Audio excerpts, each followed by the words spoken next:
Bismillahirrahmanirrahim. Assalamualaikum warahmatullahi wabarakatuh. Alhamdulillahi rabbil alamin. Wabihi nasta'in. Wa ala umuri dunya waddin. Asyhadu an la ilaha illallah wahdahu la syarikalah. Wa asyhadu anna Muhammadan abduhu wa rasuluh sallallahu alaihi wasallam. Thumma amma ba'. Kaum muslimin rahimani wa rahimakumullah. Puji dan syukur kepada Allah Subhanahu wa taala yang masih memberikan taufik serta hidayah kepada kita bersama sehingga sampai saat dan detik ini Allah Subhanahu wa taala masih memberikan kesempatan, kesibukan di dalam amal saleh.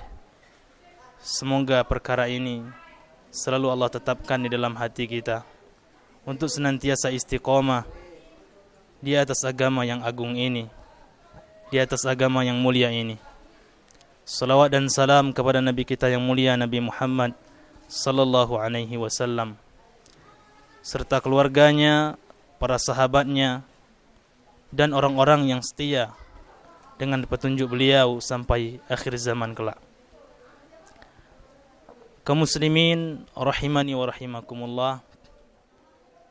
Alhamdulillah, sekarang saya mewakili daripada keluarga besar Pondok Pesantren Tahfidz Al-Quran Imam Asy-Syafi'i yang bertempat di Desa Bandung Marga, Jambukling, Kecamatan Bermani Uluraya, Kabupaten Rejang Lebong, Provinsi Bengkulu, Indonesia. Dan posisi pesantren kami ini bertempat di atas bukit. Maka alhamdulillah, wakaf dari salah seorang hamba Allah, sehingga dilanjutlah perjalanan kami mengemban amanah yang agung ini, amanah yang mulia ini, untuk menjalankan atau melanjutkan estafet dakwahnya Nabi Muhammad sallallahu alaihi wasallam, yang semoga pondok ini menjadi cikal bakal bagi generasi-generasi selanjutnya untuk terus berjuang di atas agama Allah Subhanahu wa taala dengan berbagai macam jalan yang bisa kita tempuh di atas agama Allah yang mulia ini. Hamba-hamba Allah yang dimuliakan Allah Subhanahu wa taala, pesantren ini berdiri pada tahun 2013 kurang lebih, di pertengahan, yang mana pada awalnya pesantren ini masih sangat belukar seperti hutan, akan tetapi dengan semangat kebersamaan dari teman-teman dan masyarakat yang ingin membantu berdirinya serta tegaknya pondok ini, alhamdulillah sekarang sudah ada masjid dan juga ada beberapa bangunan. Akan tetapi mahasantri masih tidur di tempat mereka, yaitu asrama yang masih terbuat dari kayu dan triplek. Alhamdulillah, walaupun dengan seperti itu semua, anak-anak kami masih semangat dalam menuntut ilmu, masih bersabar walaupun kondisi dan keadaan masih terbatas. Yang terpenting daripada ini semua adalah bagaimana kita nantinya bisa mempertanggungjawabkan semua apa yang kita perbuat, semua apa yang kita pernah kerjakan selama hidup di muka bumi Allah Subhanahu wa taala. Dan semoga Allah Subhanahu wa taala memberikan kepada kita bersama keikhlasan, kemudian kesabaran serta kesungguhan untuk berjuang di atas agama Allah Subhanahu wa taala ini. Kaum muslimin yang dimuliakan Allah Subhanahu wa taala, adapun beberapa hal penting yang ingin kami sampaikan di sini. Yang pertama, bagaimana setiap kita sebagai orang yang telah beriman kepada Allah, orang yang telah meyakini akan kebesaran Allah, orang yang telah meyakini bahwa suatu saat akan kembali kepada Allah Subhanahu wa taala, tidak ada yang mesti kita untuk perbaiki setiap saat dan detik kita, melainkan ketulusan, keikhlasan di dalam menjalankan apapun amal kebaikan yang Allah Subhanahu wa taala perintahkan kepada kita. Keikhlasan hamba-hamba Allah merupakan modal penting untuk kita diterima nantinya di sisi Allah Subhanahu wa taala. Karena tidak ada adab yang paling agung, adab yang paling mulia seorang hamba di hadapan Allah melainkan mentauhidkan Allah, melainkan tulus melaksanakan perintah-perintah Allah, melainkan ikhlas di dalam meninggalkan seluruh larangan-larangan Allah Subhanahu wa taala. Ada seorang ulama besar yang berkata, yaitu Fadilatul Syekh Ibnu Baz rahimahullahu taala. Beliau mengatakan, fa'a'zamul adabi ma'allah huwa at-tauhid wal ikhlas. Kata beliau, adab yang paling agung seorang hamba di sisi Allah adalah tatkala ia seorang hamba mampu mentauhidkan Allah, mampu memurnikan ketaatannya hanya kepada Allah Subhanahu wa taala, serta ikhlas menjalankan itu semua. Lalu beliau mengatakan, fa'a'zamu wa a'zamu su'il adabi ma'allah ar-riya' awisyirk. Maka adab yang paling buruk yang dimiliki oleh seorang hamba di hadapan Allah adalah tatkala di setiap ibadahnya, setiap amalannya tercampur dengan kesyirikan, tercampur dengan riya.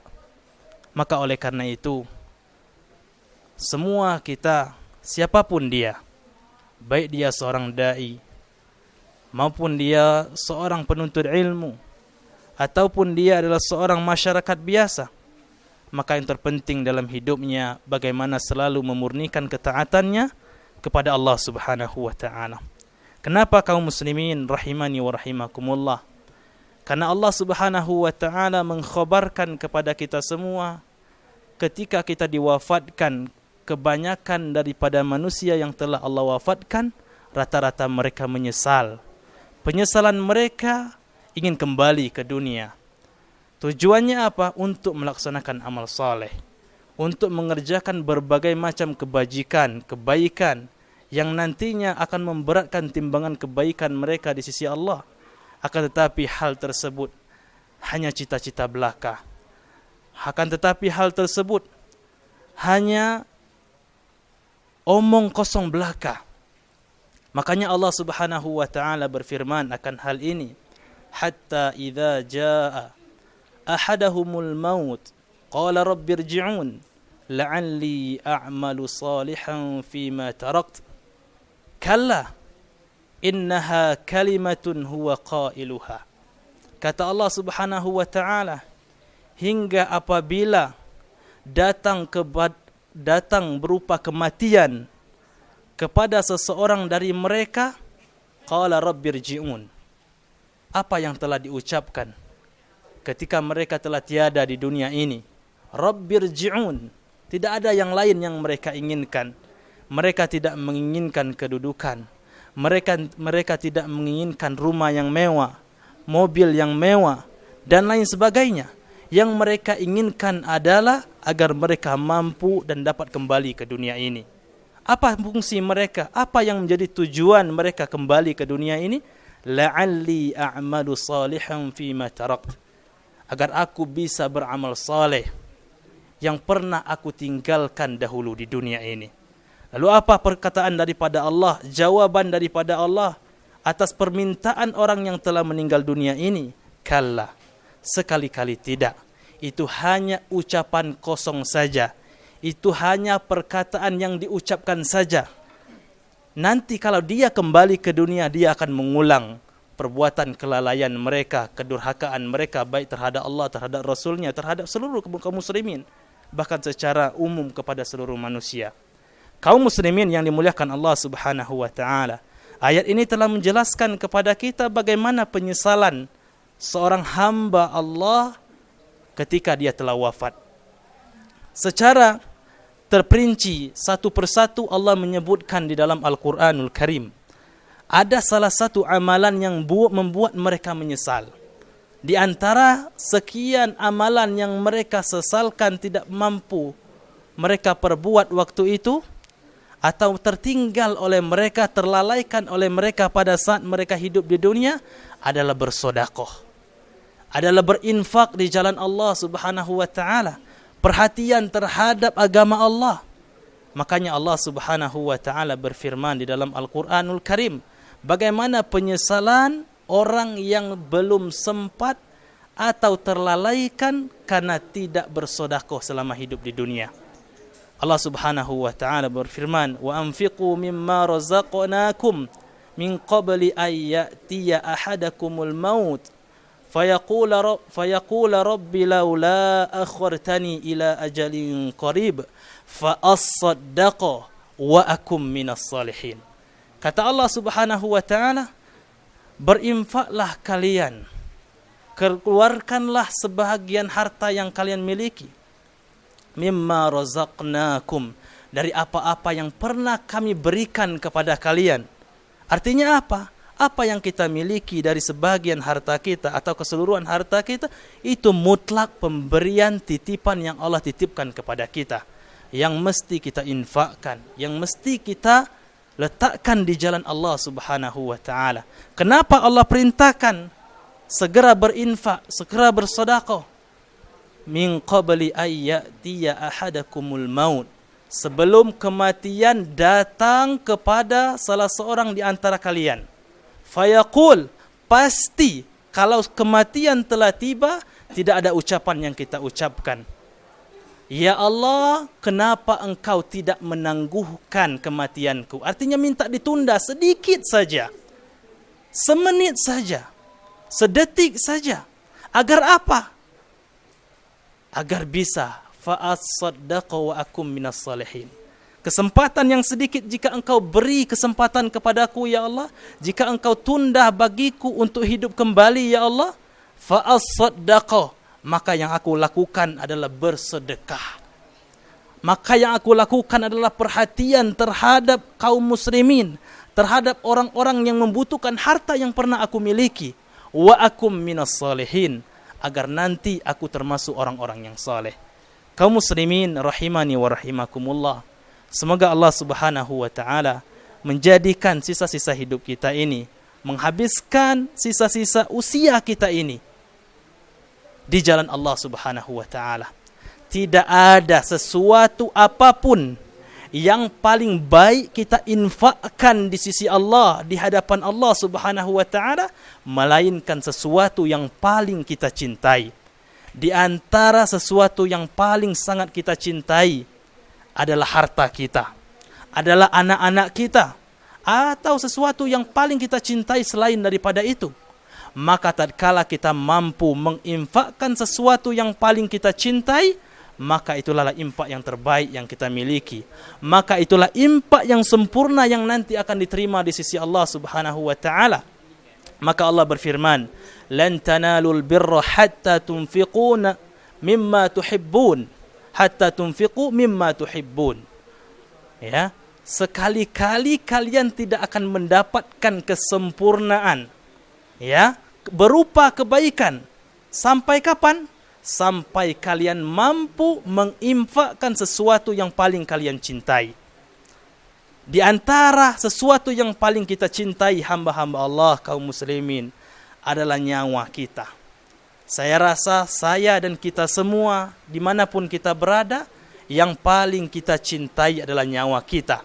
Ketika nyawa ini mampu kita pertaruhkan di jalan Allah Subhanahu wa taala, kita habiskan waktu ini di jalan Allah Subhanahu wa taala, ketahuilah jasad ini dari ujung rambut sampai ujung kaki yang telah kita perjualbelikan di hadapan Allah Subhanahu wa taala, itulah infak terbaik yang kita miliki nantinya di sisi Allah Subhanahu wa taala.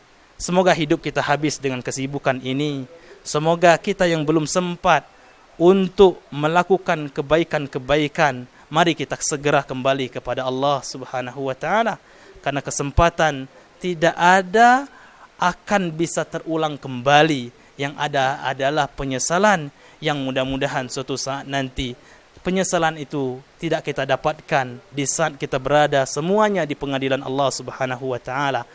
Mudah-mudahan apa yang saya bisa sampaikan ini bisa bermanfaat bagi saya, para santri semuanya, kemudian juga seluruh kaum muslimin, agar senantiasa berada dan mempertahankan dan menjaga hidayah Islam yang masih Allah titipkan kepada kita bersama.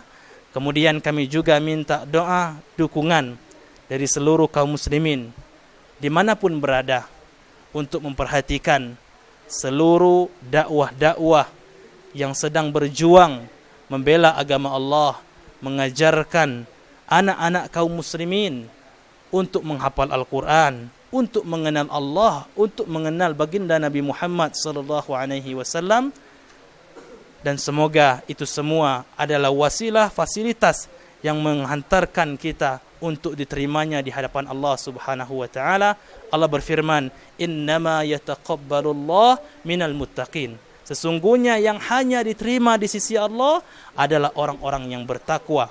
Yang mengantarkan orang kepada derajat takwa adalah seluruh kebaikan yang bersumber dari Al-Quran dan hadis baginda Nabi Muhammad sallallahu alaihi wasallam.